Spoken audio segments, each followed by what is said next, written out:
Pero en realidad la iglesia no es solo romana, son 24 ritos alrededor del mundo. Uno el romano o latino y 23 orientales, del cual hoy estamos hablando uno, del copto. Adelante, hermano. Así es. Años después del concilio de Constantinopla, había la controversia nestoriana que dio ocasión al patriarca de Alejandría de reaccionar contra la sede patriarcal constantinopolitana, centro asimismo del poder político bizantino que dominaba toda la parte oriental del Imperio Romano y Egipto incluida.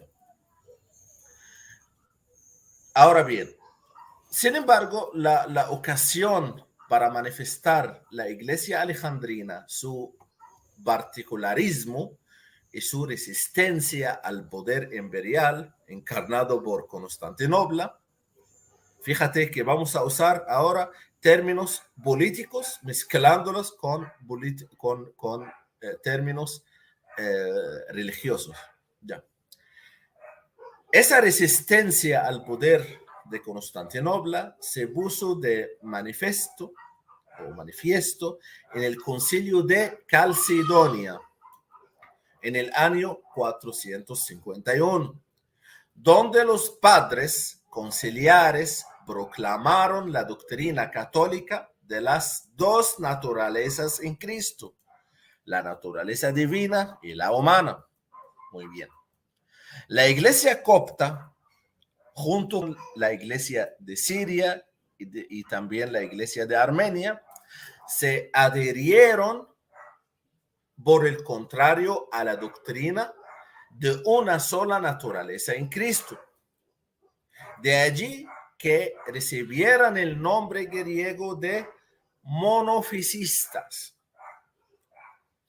Este rechazo está considerado como el acto de fundación de la iglesia copta independiente, separada de la iglesia católica romana. Desde entonces... Pero todavía no era el gran cisma. Todavía no era el gran cisma. No, el gran cisma habrá en el 1054. Esos son como antecedentes que iban preparando el camino del cisma. Así es. Así es. Es como podemos decir, la antesala. El protestantismo inicial dentro de la iglesia después del concilio de Calcedonia.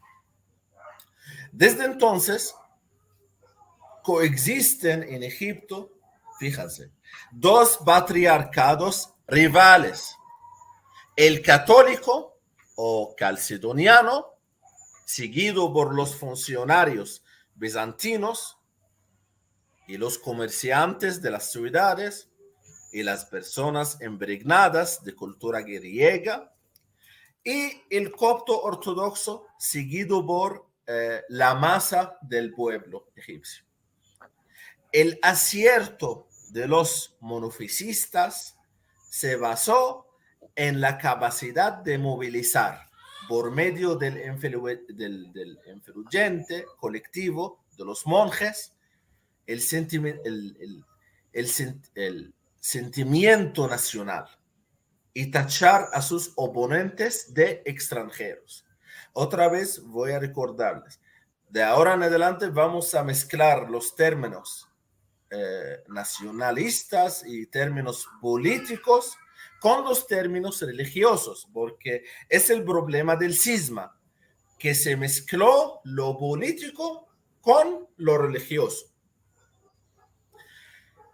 Esto demuestra que el elemento teológico tuvo una importancia secundaria en las polémicas cristiológicas, y las controversias religioso-políticas y del siglo V estamos, estas controversias entre el religioso y el político absorbieron, hermanos, las fuerzas vivas del monarca egipcio y empobrecieron el cristianismo, desconcretaron a los fieles. Y eso como preparación de la iglesia de Egipto, independiente de la iglesia católica. Y de allí, 100 años después, o 150 años después del concilio de Calcedonia, y de 100 años o 150 años después del cisma inicial entre los cristianos, hubo la conquista musulmana. Los árabes vinieron. La conquista árabe empezó el año 639 y como a Egipto. A Egipto, claro. Y los egipcios resistieron 3 años. 3 años hasta que los árabes destruyeron toda la ciudad de Alejandría, mataron niños, mataron mujeres, quemaron la gran biblioteca de Alejandría porque son bárbaros. Entonces quemaron todos los libros y estos libros eran como lo más importantes del mundo en todas las ramas, en química, física, en todas las ramas de las ciencias. En fin, la conquista árabe garantizó, y es lo chistoso, que la iglesia árabe, la conquista árabe, garantizó después la libertad religiosa de los monofisistas, favoreciéndolos en detrimento de la iglesia calcedoniana. O sea, favoreció a los que se habían opuesto al Papa. Así es, porque eso también a favor de ellos, porque el cisma es a favor de los árabes, ¿sí o no? Entonces ellos favorecieron a los monofisistas. Se podría pensar que fue algo calculado, ¿no? Que lo hicieron adrede porque les convenía. Claro. Este periodo duró medio siglo. O sea, el tiempo que permitió a los conquistadores bárbaros árabes consolidarse en el valle del Nilo. Pasado este plazo, los musulmanes instauraron un régimen de discriminación comportando medidas muy difíciles para los cristianos, además de gravosos impuestos de capacitación, la famosa jizya. El jizya es que tú tienes que pagar al musulmán para que él te permite a vivir. Sin pagar este jizya, pero entonces eso ya después ya fue parejo para todos los cristianos. Para todos, monofisistas y calcedonianos. O sea, los favorecieron al principio para hacer que se dividieran. Ya que los habían dividido, entonces ahora sí, tome, parejo a todos. De una. Y impusieron impuestos muy altos sin excluir persecuciones endémicas a lo largo de los siglos VII hasta el siglo XIII. Un cronista copto describía en estos términos la persecución del año 850 en Egipto. ¿Qué dijo? Dijo, la iglesia sufrió tanto que las imágenes de la Virgen y de los santos lloraron y derramaron sangre en todo Egipto. Wow. Y de allí empezaron los coptos a hacer revoluciones contra los musulmanes. Y las revueltas de los campesinos cristianos fueron cruelmente sofocadas por los musulmanes. La primera revolución copta contra los árabes era en el año 725. Y la última, que es la más sangrienta, en el año 830. Y esa persecución más devastadora llegó bajo el califa fatimita, que se llamaron, los cristianos lo llamaron el Nerón egipcio.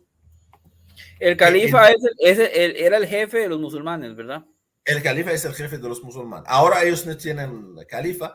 El último califa era el otomano, turco, que cayó en el 1924. Pero toda esa crisis que se dio en Egipto fue antes del gran cisma de la iglesia de 1054, obviamente, ¿verdad?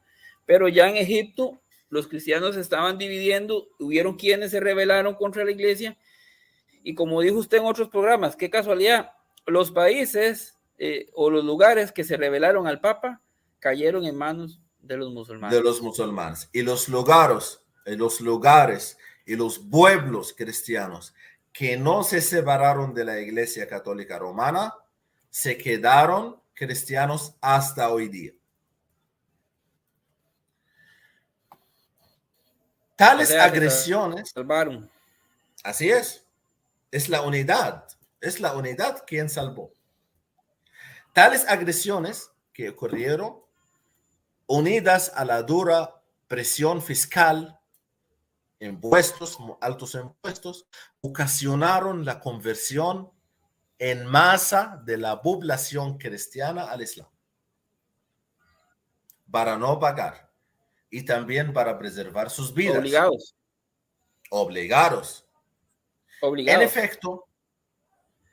Porque de hecho, la palabra Islam es imponer, ¿no? ¿Significa eso? Imponer su religión. En efecto, un gobernador egipcio escribía al califa y le dijo: me han informado que no es el corazón el que hace las conversiones al Islam, sino el miedo de las impuestas y el miedo de perder la vida. Por otra parte, las autoridades religiosas, sin prestigio social, se presentaron resignadas a todos los compromisos con las autoridades musulmanas. Signo de esta decadencia y de la integración cultural de la iglesia copta en el Islam es el traspaso de la sede patriarcal de Alejandría al Cairo, centro del poder político, llevado a cabo bajo el patriarca Cristódolo en el año 1050. En los mismos años del Gran Cisma. Así como el origen de la separación de hombres y mujeres en las iglesias y la costumbre de descalzarse a la entrada en los lugares de culto, todo esto lo aprendieron los cristianos de los musulmanes, la verdad.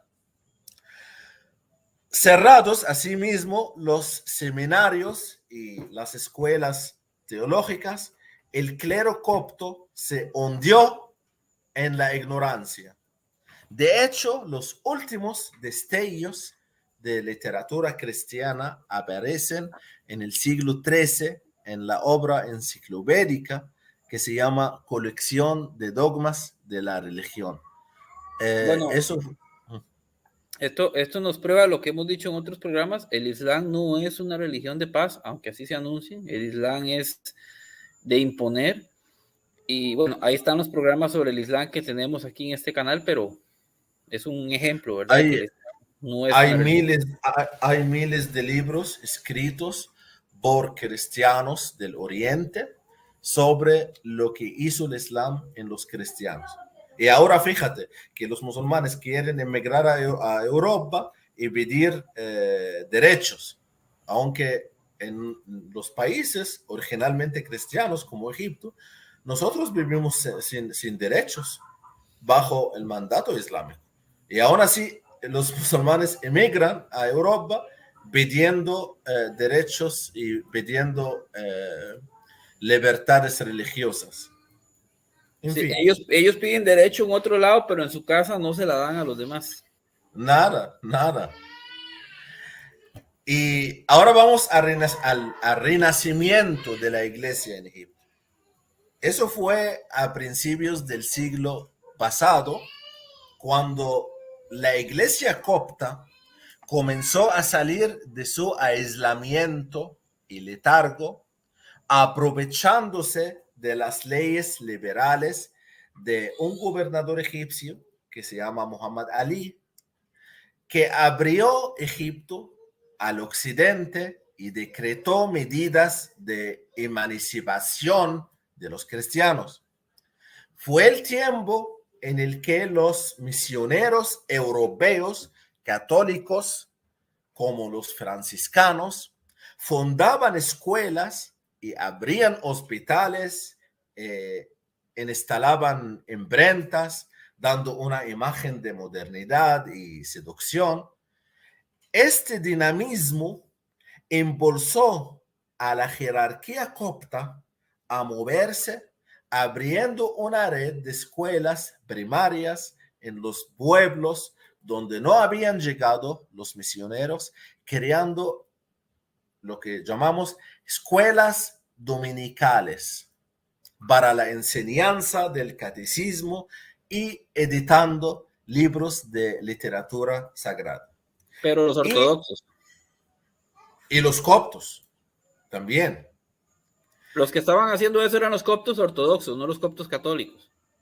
A ver, los misioneros que llegaron de Europa eran católicos y enseñaban a ambos, a los católicos y a los coptos. Y en el año 1890 se abrió el primer seminario copto ortodoxo y era un trabajo altamente de mérito para una iglesia sin apoyos gubernamentales ni estructuras exteriores.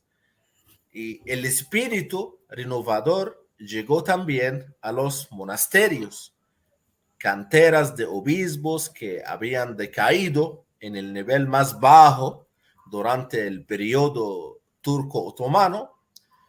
Y eso fue modernización de la iglesia copta. Se fue formando una nueva generación de monjes salidos de las Pero escuelas.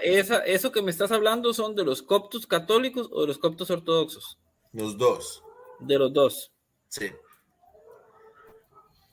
Y como he dicho, ahora tenemos monjes salidos de las escuelas dominicales y de las aulas universitarias también, como el monje que se llamaba Mat al-Miskin y es el más representativo, es ortodoxo y es el más representativo de esta generación de religiosos emprendedores que renovaron la vida monástica ortodoxa y católica también. Y para recordarnos qué es la iglesia copta católica, la iglesia copta católica es una de las 24 integrantes de la iglesia católica. Es una iglesia oriental católica que sigue la tradición litúrgica alejandrina. En comunión con el Papa y con la misma doctrina de nosotros. La misma doctrina, solo rito de la misa es diferente, solo esto, pero todo es igual, todo es igual. Y utiliza la liturgia alejandrina en la que utiliza como lenguaje litúrgico el copto y como lengua auxiliar el egipcio.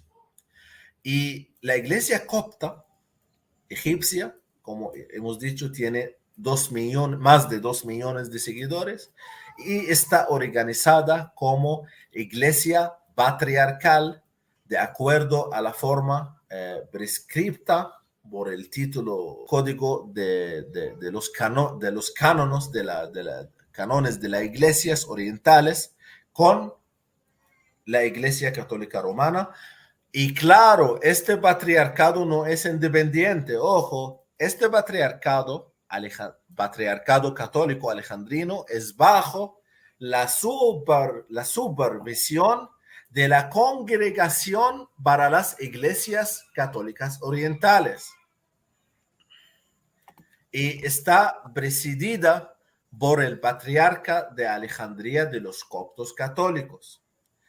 El sede se encuentra en Alejandría y hay otra sede en el Cairo.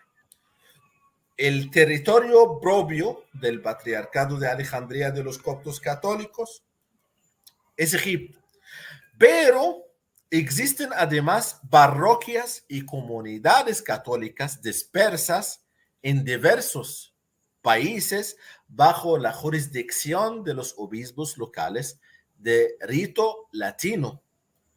Y históricamente hablando, los coptos católicos surgieron de la acción misionera que en el siglo XVII llevaron adelante los franciscanos. Por eso yo admiro mucho, yo amo a los franciscanos. ¿Por qué? Porque los franciscanos dieron vida a la iglesia copta en Egipto. Los franciscanos, como especialmente... Los franciscanos, los franciscanos volvieron a recuperar el catolicismo en Egipto. Claramente.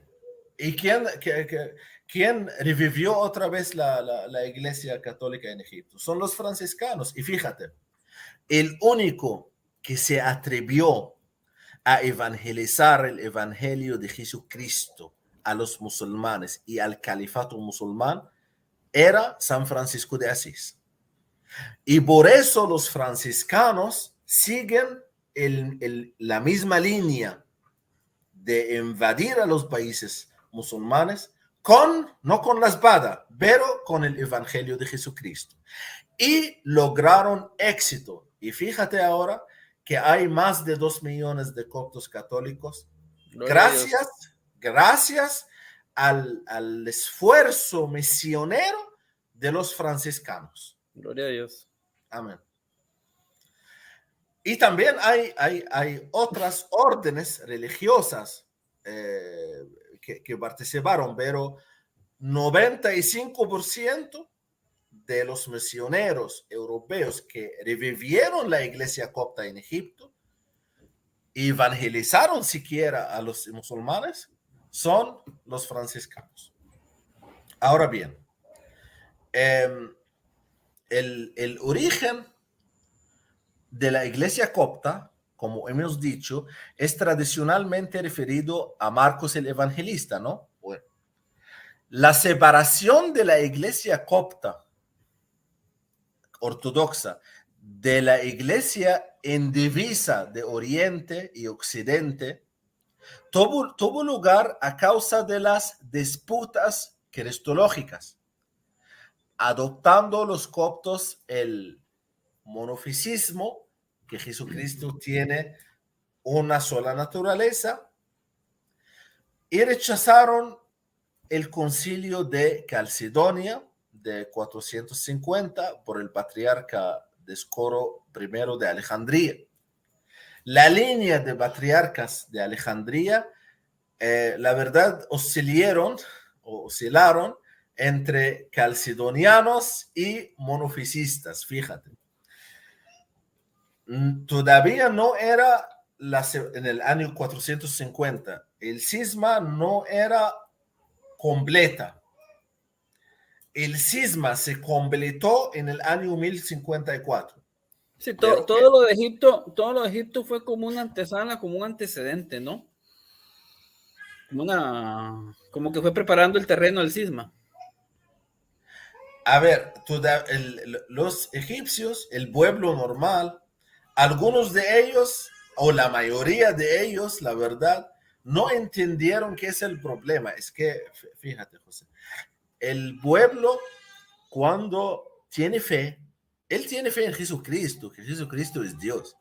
El ortodoxo dice que Jesucristo es Dios y que Jesucristo es Dios completo y hombre completo. Y el católico dice que Jesucristo es hombre completo y Dios completo. Sí, está bien. Entonces, para la gente, entonces ustedes son iguales. ¿Dónde está el problema? El problema es un problema filosófico que nosotros como católicos decimos que Jesucristo tiene dos naturalezas, porque no se puede mezclar la divina de la humana. El ortodoxo dice no, ¿y quién te dijo que hay mezcla? Es una sola naturaleza, Bueno, divina y humana en la misma. Lo la que, iglesia, lo que quiero decirte, para no perder el punto, lo que quiero decirte, que para la gente ordinaria, este problema filosófico, ellos no entienden esto. Eso para ellos Jesucristo y ya, punto. ¿Me entiendes? El problema filosófico era entre los obispos. Embolsado, este problema era embolsado por las ambiciones políticas. Lo hermano, vuelvo a... nada más, la iglesia católica enseña que Jesús son dos naturalezas, una sola persona, 100% Dios y 100% hombre, ¿verdad? Por aquello. Mira, aquí hay un comentario que te quiero leer nada más de Miguel Cano dice, muy interesante, dice, la persecución más devastadora llegó, sin embargo, bajo el califato, o el califa fatimita, dice, al-Hakim, 996-1020, llamado el Nerón egipcio, que intentó erradicar el cristianismo egipcio. Bueno, me llamó la atención ese comentario y pues... Así, Adelante. la verdad, todos los gobernadores eran así. Todos los gobernadores de egipcios hicieron persecución contra los cristianos. Y también, fíjate, hay muchos intentos, especialmente los intentos del Papa Francisco a hacer unión otra vez con la Iglesia Católica. Pero también los intentos empezaron justamente después de la conquista musulmana de Egipto, porque había muchos patriarcas coptos quienes vieron que el punto de vista calcedónica es totalmente correcta. Y de allí empezaron a revolucionar contra el patriarca ortodoxo. Entonces, lo que quiero decir como punto muy importante, que dentro de la iglesia copta se tomó 700 años hasta que los monofisistas ganaron la batalla. ¿Me entiende? Eso tomó 700 años, desde el año 450 hasta el año 1054. Ahora bien, pero, perdón, una pregunta. Hay una discusión filosófica, teológica, pero al final de cuentas bien dices que en el fondo era una excusa, había un deseo político de poder, ¿no? ambición política, claro. Ve, el cisma ocurrió originalmente, primariamente, por decisión bizantina a separarse de Europa, a separarse de Roma, separación política, y tomaron la excusa religiosa para hacerlo verdad, para hacer la separación una verdad. Pero originalmente el cisma era política. Y ¿de qué Salir estamos del poder hablando? de Roma, salir del poder de Roma. Así es, así es. El patriarcado de Alejandría de los coptos católicos, como hemos dicho, es la sede patriarcal de la Iglesia Copta Católica, una iglesia como integrante de la Iglesia Católica y sigue el rito alejandrino en el idioma copto, como hemos dicho. Ahora bien, ya se separaron las iglesias ortodoxas orientales. Las iglesias ortodoxas orientales es un grupo de iglesias cristianas orientales, se adherieron a la cristología miafisita o monofisista, con un total aproximadamente son 60 millones de fieles en todo el mundo. Y las iglesias ortodoxas orientales forman parte de la tradición cristiana trinitaria, nicenia, que comparten las iglesias mayoritarias actuales y representan una de sus ramas más antiguas, como la iglesia ortodoxa copta en Egipto. Bueno, ahora vamos a llegar a un punto muy importante en la transmisión de hoy. Porque alguna gente pregunta, ¿y cuáles son las diferencias entre los católicos y los ortodoxos? Te Bueno, voy a poner la imagen en pantalla, entonces. sí, puedes poner los imágenes. Fíjate, las principales diferencias entre católicos y ortodoxos son de rito.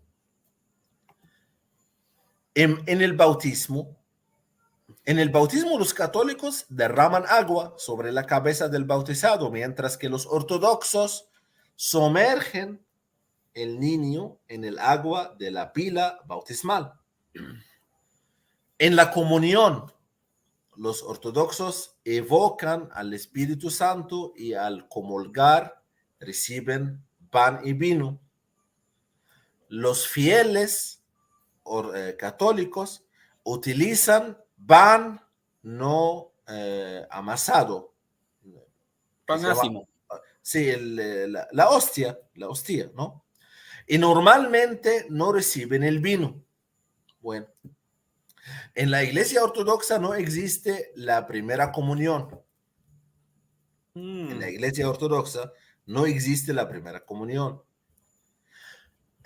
Algo más, respecto a los clérigos, en el catolicismo se impone el celibato a todos los grados de la jerarquía, mientras que los curas ortodoxos sí pueden casarse. Bueno, aquí Sí, nada más sí. un detalle. Hay iglesias en Oriente, en comunión con el Papa, donde los sacerdotes también se casan, ¿verdad? Nada más esa. Católicos. Católicos con unión con el Papa que también se casan. En Oriente hay. No. ¿Dónde? No, pero no coptos, sino de otras.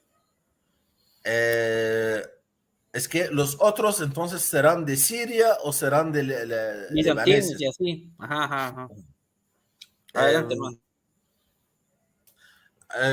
yo solo quiero registrar que yo no creo, pero sí, está bien.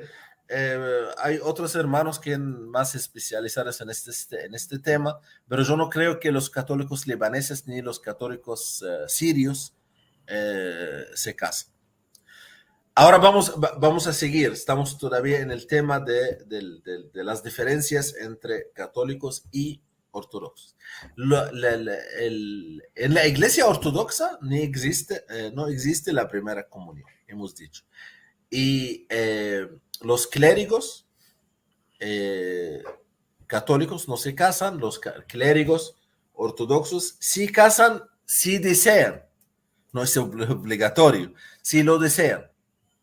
Pero siempre eligen un papa ortodoxo que no está casado. Siempre tiene, aunque no es algo decretado, no hay una ley en la iglesia ortodoxa que dice eso, pero siempre el concilio de las iglesias ortodoxas eligen un papa ortodoxo que no está casado.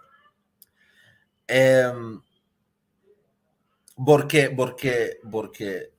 los clérigos mismos, los clérigos ortodoxos saben bien que si lo desean casarse, entonces ellos no deseen llegar a los últimos escalones de la jerarquía. Ellos saben esto. Bueno, los curas casados no pueden llegar a ser obispos en la iglesia ortodoxa. Los curas casados no pueden llegar a ser obispos. Los sacerdotes católicos pueden decir varias misas el mismo día, ¿sí o no? ¿Sí? el mismo sacerdote puede decir 3, 4 misas al día y sobre el mismo altar. Bueno, los ortodoxos no. Los ortodoxos, la verdad, dicen que esto no está bien, que la manera de santiguarse es distinta. En el credo oriental se santiguan de derecha a izquierda. Y en la liturgia los ortodoxos utilizan la lengua copta con la que se tradujeron los evangelios. Estos son los principales diferencias entre la iglesia copta y la iglesia ortodoxa, pero yo quiero seguir en este punto. Una preguntita, hermano. Nada más una pequeña preguntita que hacen aquí en el chat, pero siempre esas pequeñas dudas es bueno aclararlas. Dice Wayne's Art, dice que si los ortodoxos nos ven como enemigos por la cláusula filioque. No. Enemigos no. Pero nos ven como enemigos, no, nunca. Yo nunca he sentido esto con mis amigos, ni porque yo he entrado a la iglesia ortodoxa muchas veces por asistir como eventos y muchas cosas. Nunca me he sentido que ellos me rechazan o que ellos me odian porque soy católico. No, nunca. Pero ellos bien pegados, bien pegados a esa filosofía monofisista, aún así. De hecho, dice el hermano que si ellos van, hay solución a esa división. Precisamente a eso va a ir amado los esfuerzos del Papa, ¿no? El Papa Francisco ha hecho gran trabajo y logró algo muy importante, que es reconocimiento mutual de bautizo con la iglesia ortodoxa copta. Es algo muy importante, que ahora el bautizado en la iglesia copta ortodoxa es reconocido en la iglesia católica, y el bautizado de la iglesia católica es reconocido por en la iglesia ortodoxa, y eso ayuda también en las cosas como el matrimonio y estas cosas, porque ya el bautizo es mutuamente reconocido. Entonces eso ayuda a los matrimonios principalmente, y en otras cosas, claro. Entonces, hermanos, el gran cisma, ahora hemos hablado sobre los concilios, y ahora vamos a llegar al gran cisma. En el año 1054, podemos decir que después de una discusión subida de tono con el patriarca de Constantinopla, el representante del Papa, el cardenal Humbert, entró en Hagia Sofía, principal lugar de culto de la ciudad, y hay una nota al lado, pueden anotarla, que ahora Hagia Sofía es una mezquita, ya no más es una iglesia, ya se convirtieron en una mezquita. Era una iglesia ortodoxa, ¿verdad? Iglesia ortodoxa, claro. De Santa Sofía. Santa Sofía, Hagia Sofía o Hagia Sofía. ¿En qué ciudad, perdón? En la ciudad de Estambul. Y es una iglesia ahora musulmán, una mezquita musulmán, pero sigue conservando un nombre cristiano. A ver, es que Estambul es el mismo Constantinopla. La ciudad de Constantinopla, que era la capital del Imperio Bizantino cristiano, esa ciudad que se llamaba Constantinopla es la misma Estambul, la capital de Turquía actual. Es el mismo, hermano. Constantinopla es Estambul y Estambul es Constantinopla. Pero los árabes cambiaron el nombre, no más, de Constantinopla a Estambul. Pero esa ciudad, Estambul, se llama Constantinopla. Regresamos al tema que en el año 1054 había una discusión entre el patriarca católico o ex católico de Constantinopla y el representante del Papa. Había problemas entre Roma y Constantinopla. Entonces el Papa en Roma envió un representante, ¿ya?, que se llama el cardenal Humbert. El cardenal Humbert llegó a Constantinopla para hablar con el patriarca de Constantinopla. ¿Qué está pasando, hermano? ¿Por qué hay problemas? Y empezó a hablar con él, hasta que llegaron a la discusión entre sí. Bueno, después de la discusión, el cardenal Humbert, que es el representante del Papa, entró en Hagia Sofía, el principal lugar de culto de la ciudad, colocó un documento en el altar y salió de allí rápidamente. Bueno, ¿qué era lo que pasó? Se trataba de una notificación de excomunión destinada a los miembros de la Iglesia de Constantinopla, que en virtud del documento veían cerrada su ruta al paraíso. Bueno, existe un consenso general en que este radical gesto marcó el comienzo del gran cisma, el momento en que la Iglesia unida en los primeros 100 años después de Cristo se divide, dando paso a la Iglesia ortodoxa y a la Iglesia católica romana. La historia, por supuesto, es más complicada, pero eso era el gesto principal que causó el cisma. Y a finales del primer milenio, la unidad de la Iglesia ya estaba rota en el año 1054.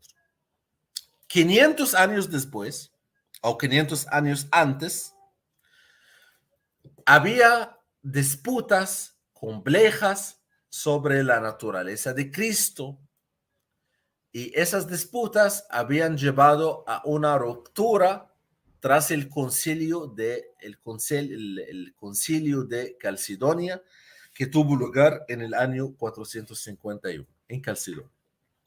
Pero en el momento considerado comúnmente como un punto de inflexión, fue el último paso de una fractura creciente entre el este y el oeste. La excomunión que hizo el representante del Papa al patriarca de Constantinopla, esa excomunión fue más bien el síntoma de las dificultades que se habían ido desarrollando con el tiempo, ¿ya? Tanto la Iglesia Católica Occidental como la Ortodoxa Oriental organizan a sus representantes espirituales en 3 categorías principales: obispos, sacerdotes y diáconos. La mayor diferencia entre ambas es el estatus del Papa católico, y que el Papa católico es más universal que el Papa ortodoxo. Sí, porque me habías dicho que todos los ortodoxos no tienen un jefe en común. No tienen. Son 3 iglesias grandes y ni siquiera están en comunión entre sí.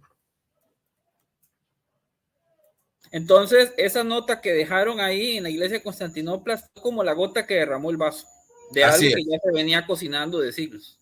Así es. Y podemos decir que la influencia del Islam también tuvo relación con esto, ¿no? De alguna manera. No. La verdad, la ambición política de Constantinopla, es que, hermano, había como competencia entre Roma y Constantinopla. Y los romanos se sienten orgullosos que son romanos y los constantinopolitanos se sienten orgullosos. Entonces, el imperio bizantino quería independizarse del imperio romano occidental. Y tenían que entonces llevarse la iglesia, una parte de la iglesia. Así es. Y después de separarse, fueron una comida fácil para los musulmanes. Sí, porque de hecho los que no quedaron bajo la sucesión de Roma son los que cayeron después por los musulmanes. Te lo decía por lo que hicieron los musulmanes en Egipto, que apoyaban a los monofisistas. Por eso es que te lo decía, que tuvieron ¿Sí? alguna influencia. No, en Bizantina no. En Constantinopla no tuvieron...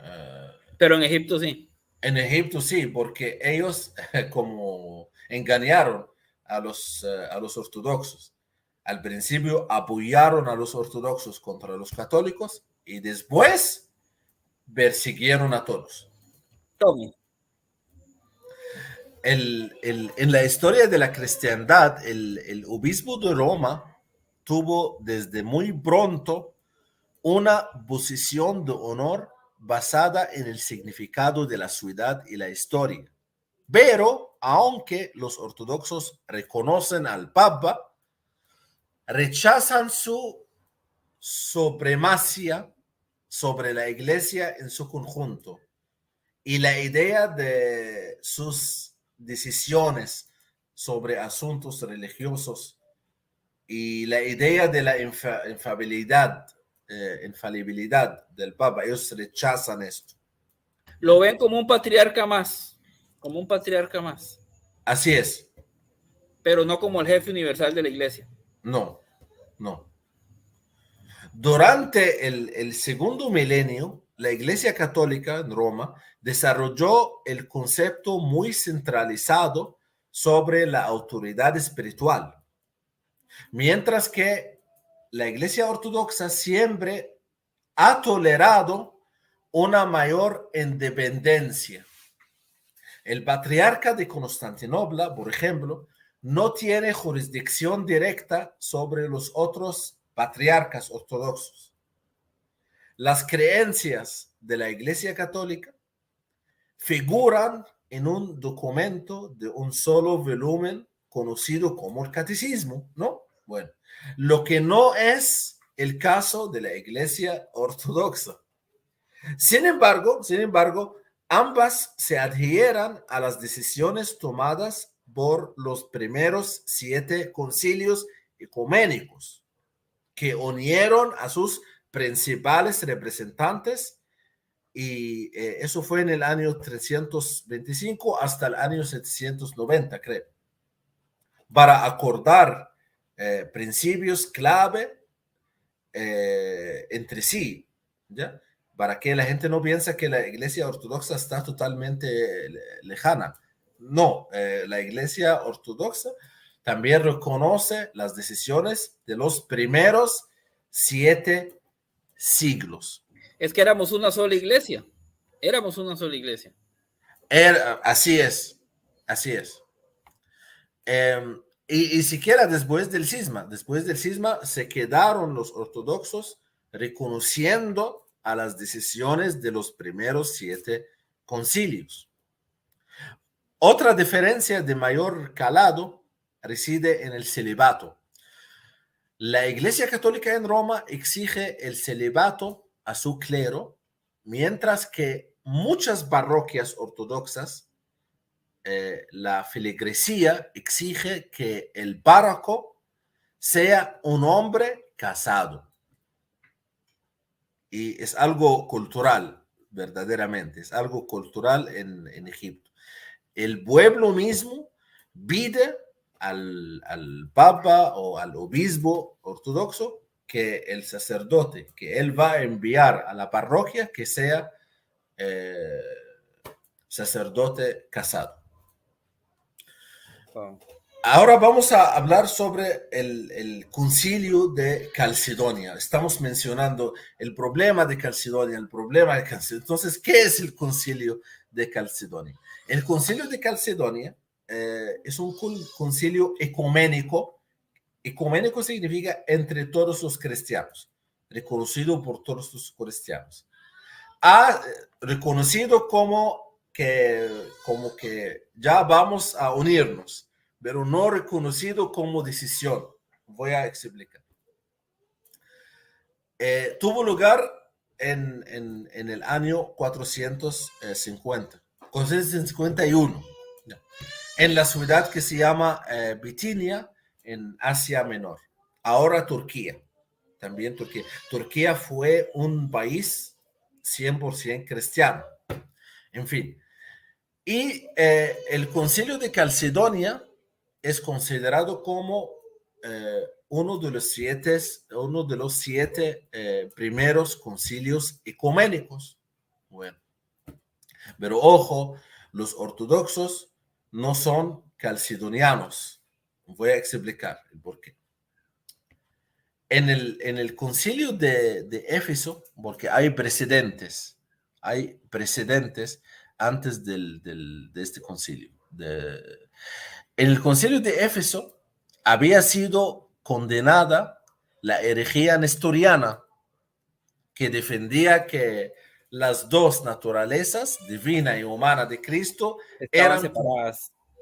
completamente independientes entre sí. Es decir, que Cristo era solo un hombre que fue poseído y habitado por Dios. Eso fue en el 430. Así es.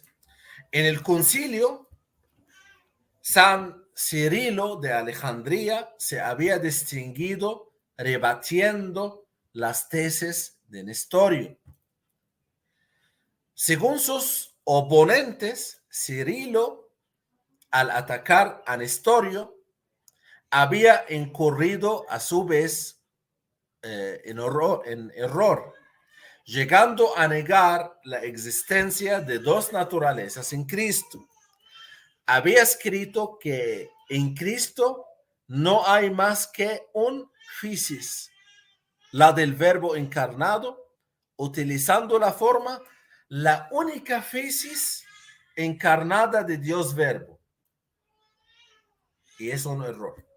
En el año 433, 2 años después del concilio, la controversia entre Cirilo y sus adversarios se resolvió con un edicto de unión en el que explícitamente se hablaba de las dos naturalezas de Cristo.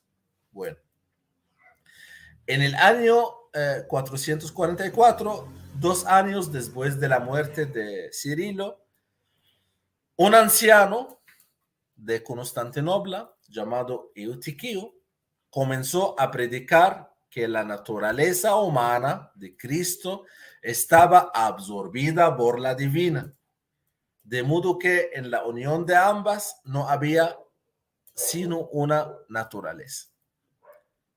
Esas ideas encontraron opositores convencidos, entre ellos Teodoreto de Ciro, y eso era un gran hombre destacado en el cristianismo.